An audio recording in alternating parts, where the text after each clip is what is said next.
Our speaker today, John Lowe, is a Chicago native who earned his bachelor's degree in political science from the University at Illinois at Urbana-Champaign, and then he graduated from the Ohio State University Moritz College of Law in 1998. His career has taken him many places, including being an attorney at Kegler, Brown, Hill & Ritter, GE Aviation, and now he is the CEO of Jeni's Splendid Ice Creams with an S on the end. He's an advisory board of the Watershed Distillery, advisory board member, Homage, and he's on the boards of Eat Well Distribution, White Castle, the Columbus Chamber, and the Greater Columbus Sports Commission. He became friends with Jeni and her husband, Charlie Bauer, while he was a first-year labor and employment attorney at Kegler, Brown, Hill & Ritter. John helped the couple set up the company in exchange for a pint of salty caramel ice cream and a beer. He has 3 kids and lives in Upper Arlington, and today John's going to share with us some of the insights of what's going on with Jeni's Ice Cream this past year and what's ahead for the future. So help me welcome John Lowe to Columbus Rotary.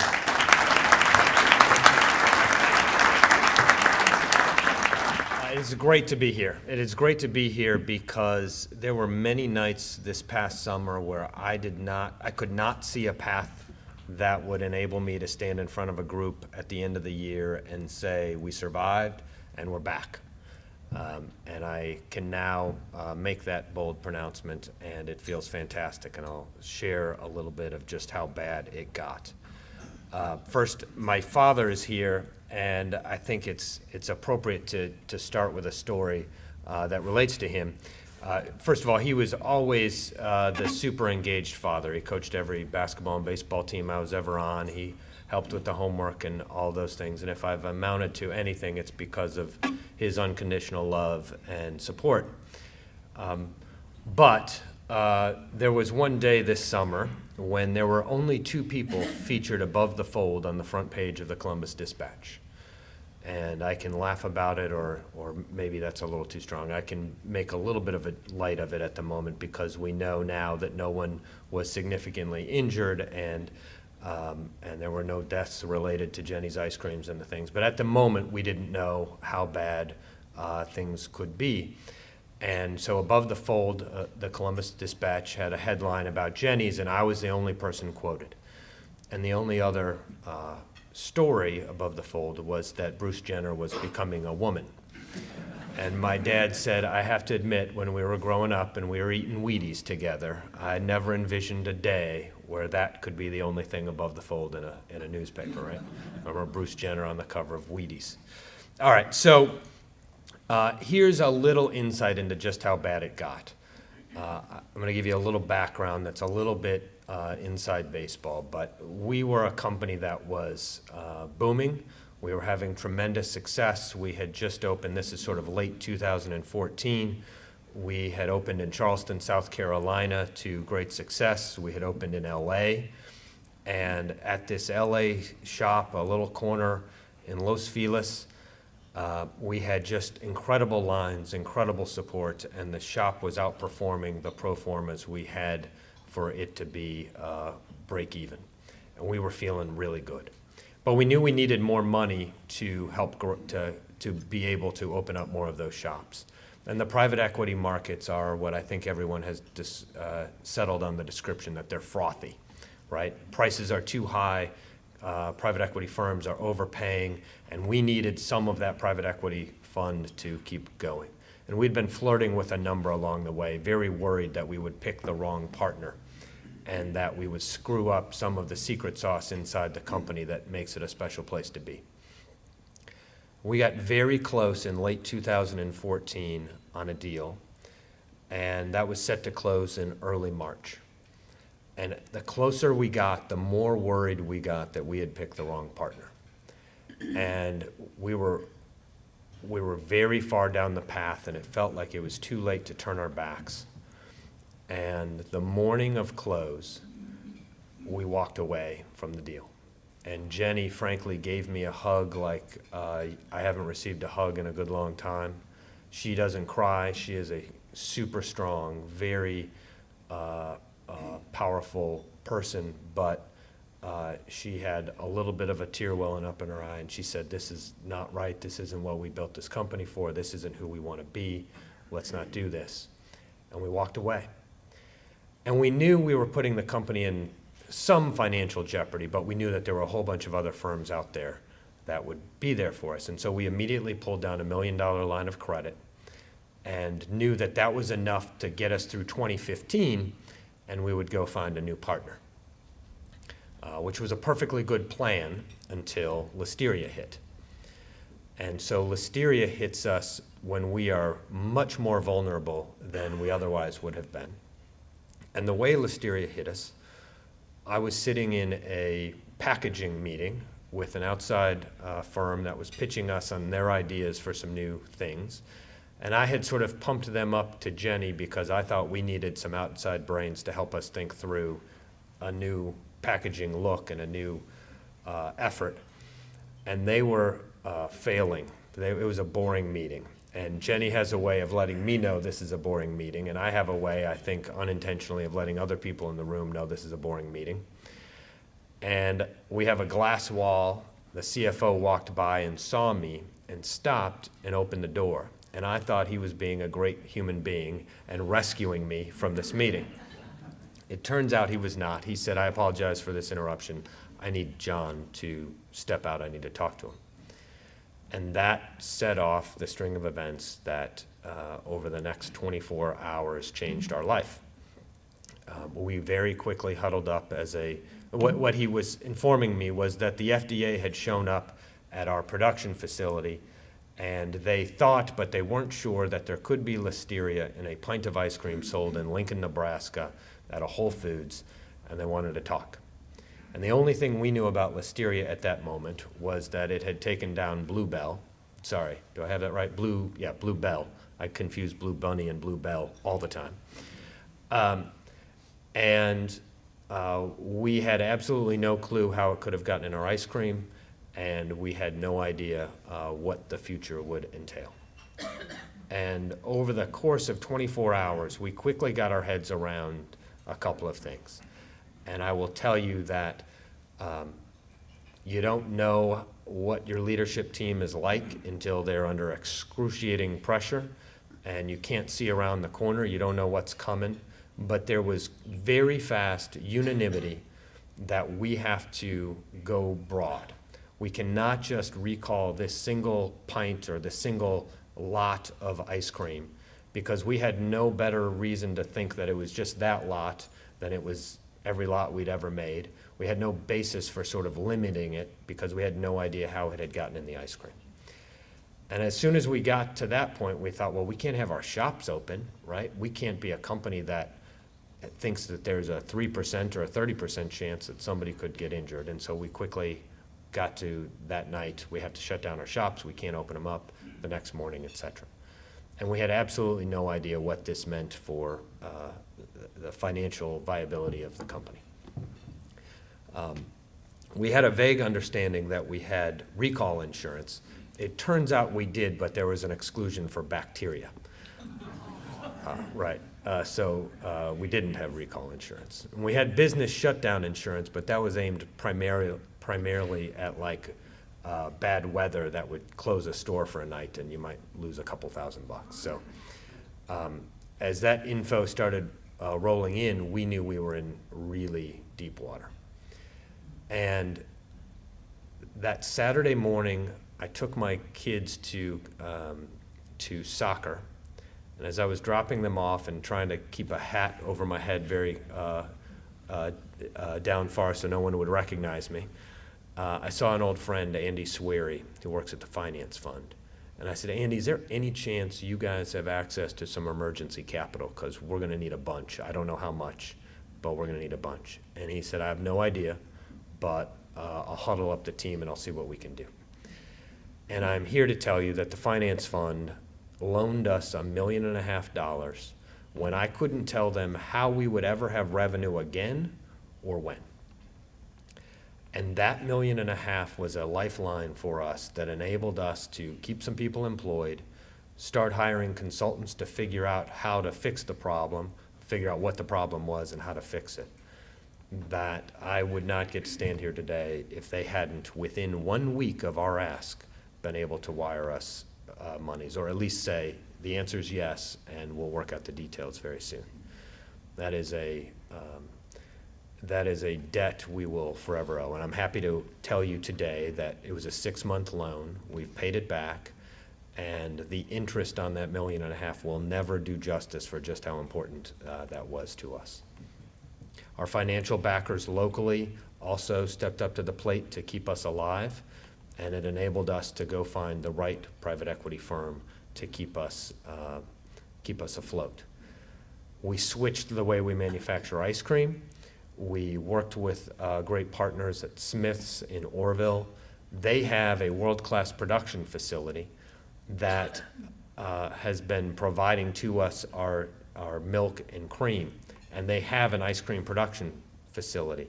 We were quickly able to get our head around, wait a minute, we'll keep doing the things that make us special, the burning of sugar to make salty caramel, but we'll provide those bases and those sauces and the things that we think are the special sauce to make our ice cream.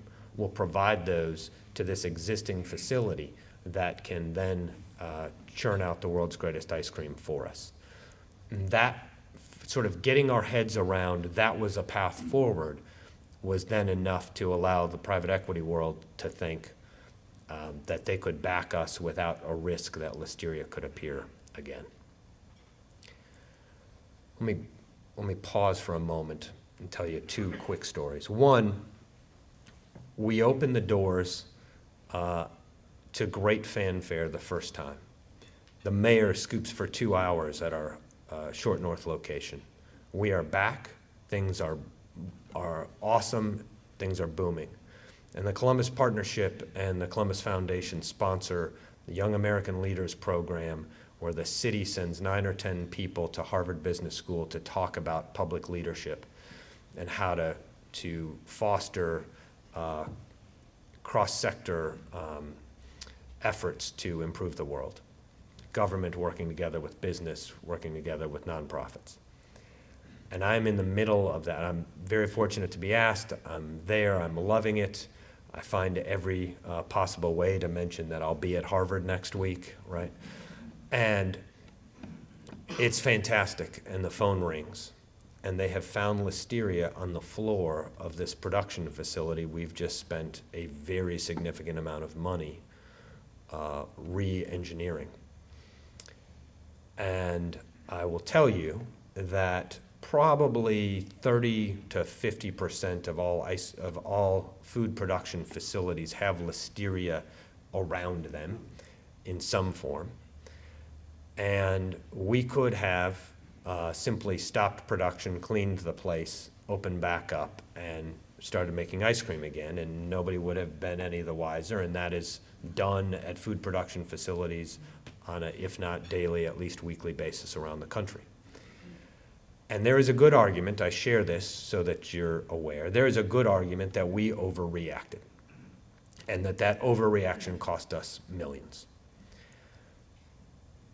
I'm on the phone in an empty classroom at the Harvard Business School on my cell phone, and I start getting our DC FDA lawyer and our New York and LA based food safety consultants and our investors and our leadership team all via this cell phone from an empty classroom, trying to figure out how is it possible that we have listeria on the floor discovered again, and what do we do about it? Ultimately, we decided we don't know how it got there, and thus we can't continue. We're going to shut down this facility. We're going to clean and figure things out. And with that, we can't have the shops open. We need to go public with the fact that we found it again, et cetera, et cetera.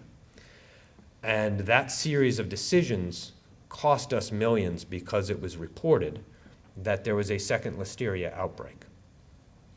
And there wasn't. And in fact, it isn't unusual to find listeria and to clean it. And as long as it's in sort of what's thought of as zone 3 or 4, that is away from the actual ice cream production, that's somewhat normal. And over the next year or two, we will decide whether we acted appropriately, whether we overreacted, et cetera. But we haven't had time to sort of catch our breath, but as we're looking back on it now, we're sort of feeling like it was the right thing to do, but we don't know whether that was the right call, whether we'll feel that way down the road. All right, so here's one other little tidbit. How am I doing on time? Quarter till. We have managed to keep secret, and I'm going to begin talking about the fact that after we walked away from that initial private equity deal, I went to take a nap in our office.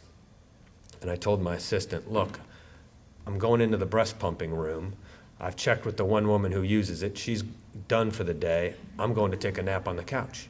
And my assistant looked up at me with a look of terror. And it dawned on me that there was something wrong and that I don't take naps. I can burn the candle at both ends. That's one of my strengths. And why the heck am I taking a nap in the middle of the day? This is 3 weeks pre-recall. And I decide then I got to get to a doctor. And I get to a doctor, Dr. Blosser, my next door neighbor, takes great care of me. And we begin a long series of tests that for a good long time, including the day of the FDA call, we believed I had stage 3B lung cancer that had spread to my lymph nodes. And for a extended period, we were prepping for what that would mean. And I was scheduled to have the biopsy at the James the day we began making ice cream again. I had met with every leadership team member, fighting back tears, telling them I wasn't coming back. We had prepped a plan for me not coming back. I had gone and hugged my folks and told them about it. And the James was amazing. Dr. Matt Old, a very close friend, rearranged his schedule and sat with my wife during the biopsy. And we were planning on me starting chemo the next day. The doctor performing the surgery, the biopsy, comes running in and yells, "It's not cancer, it's not cancer." I'm happy to reveal that what I had was histoplasmosis, which is a fungal infection in the lungs tied to bat guano, bat poop, that I probably picked up when I was in Costa Rica in February, but may have picked up in the Ohio Valley. It's not entirely unheard of. It knocked me down harder than it knocks most people down because I have a strange lung history. I'd had part of my lung removed in high school. So I share that so you know just how bad it was at Jeni Splendid Ice Creams this summer. In addition to complete financial meltdown, I thought I was looking at a world where my 3 boys were going to grow up without a dad, and that was as scary as anything I faced into this summer. But I am happy to report that the shops are back. We just exceeded our Cyber Monday sales by 20% compared to last year. We are poised as a leadership team and as a team to start kicking butt again in 2016. I'm anxious for us to open a new shop and get the mojo back. Jeni is an amazingly resilient human being. She is as creative and strong as any human being you'll ever know. Where she's special is her ability to create within the box. And often my job is to describe the box for her. We can now do this. We used to be able to do this. Forget it. I know you spent 13 years of your life learning to do this. Now we can do this. Now we work with partners. Now we prep ingredients ourselves. And within that box, she has been amazing. And I'm excited about the future for the company in our new model. And it's great to stand here in front of you and say, we survived, we're back, and we couldn't have done it without the community support we felt. So thank you.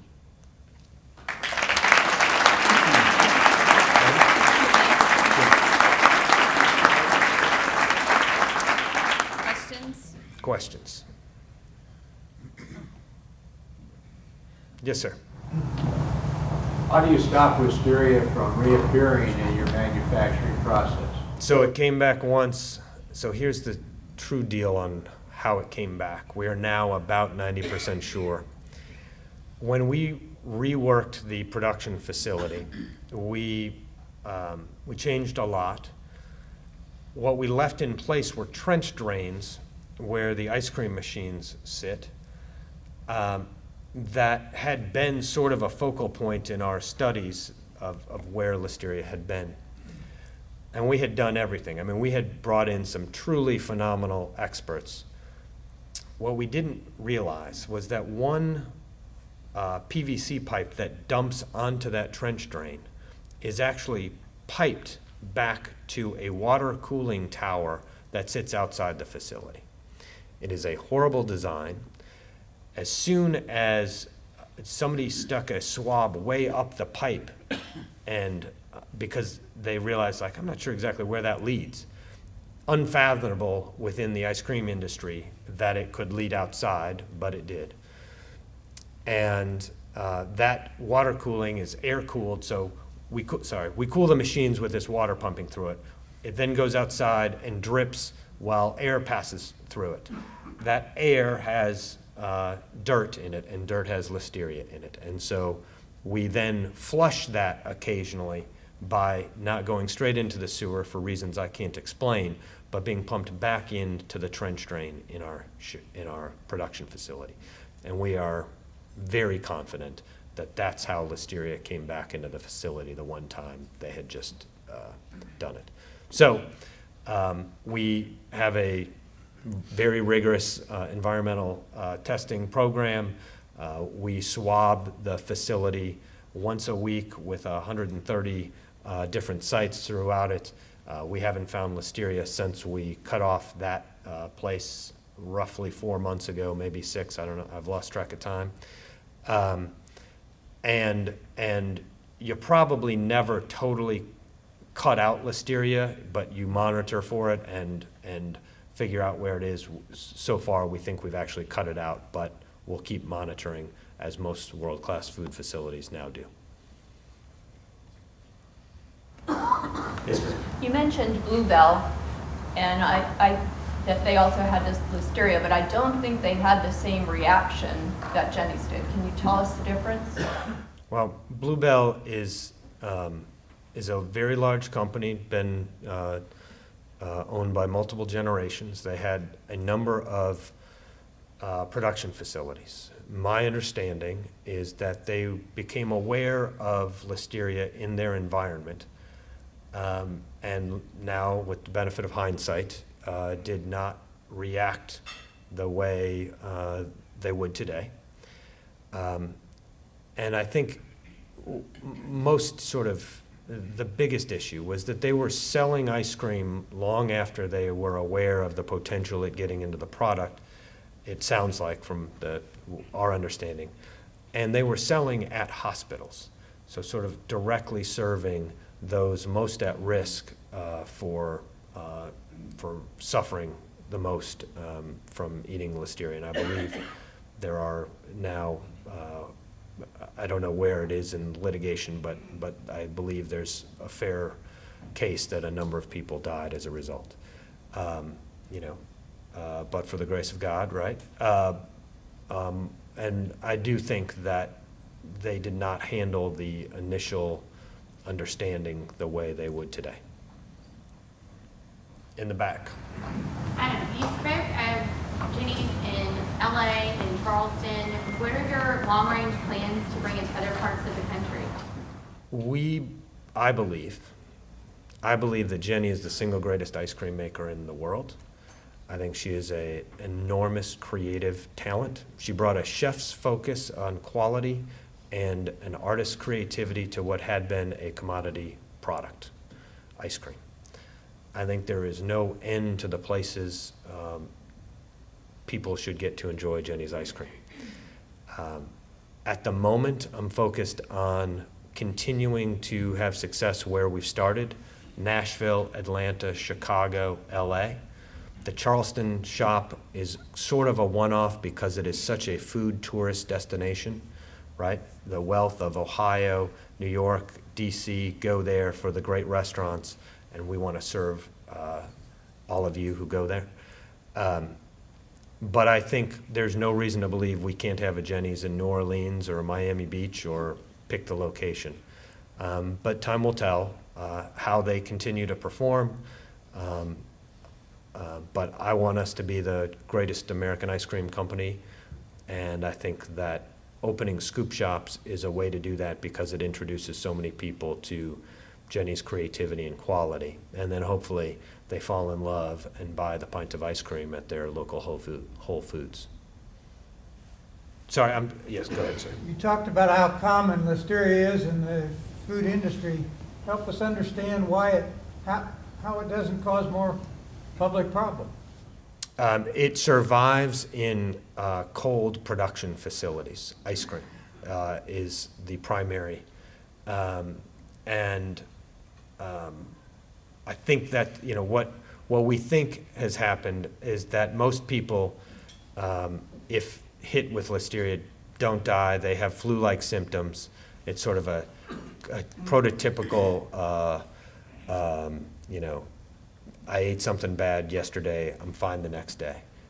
That's not true for infants, that's not true for elderly, those otherwise compromised.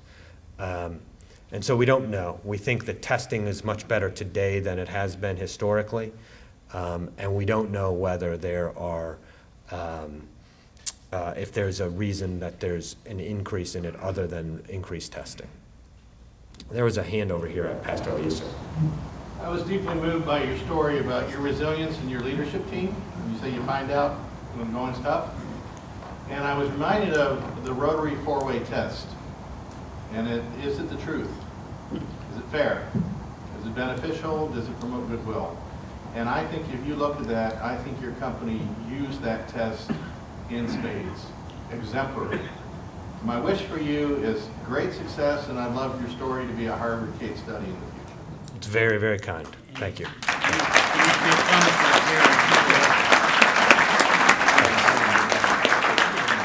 I've been blessed with the gift of knowing when to walk off the stage. I think that's it. All right, go ahead. Sorry for not letting you walk off that. The lovers and the haters of Jeni's were front and center on social media. How did that shape your reaction to, how did you make choices in the face of social media, or did you ignore it completely? Can't ignore it completely, but in the very short time we had to sort of figure our way through it. We had to keep our head down and work. And what shapes us is what shaped us before, which is, I believe we're an open company. We got to be transparent with our fans. It's the world we live in, unrelated, going back 6 years ago. Kelly Mooney locally wrote The Open Brand. I completely buy into that notion. People support companies more so than ever, especially millennials.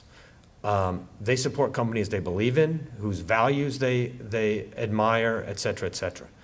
And it is important for our company to be an open company. That doesn't get to stop when you're in crisis mode. And so we went, sort of very public with what we knew when we knew it in an effort to continue that. That arms the haters, your words, with info. And it gives people a basis for sort of speculation. And I think our team handled all of that with great aplomb.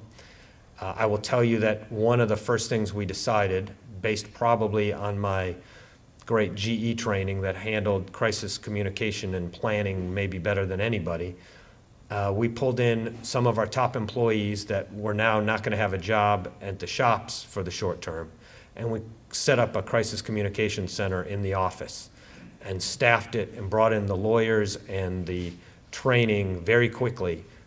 Go get the information from people, answer the phones, answer social media, et cetera. And I think they handled that really, really well. And frankly, sort of after saying, I want us to do this, I didn't have to think about it again. That team did it amazingly well. You decide whether we keep going. Are adjourned via Rotarian all week long.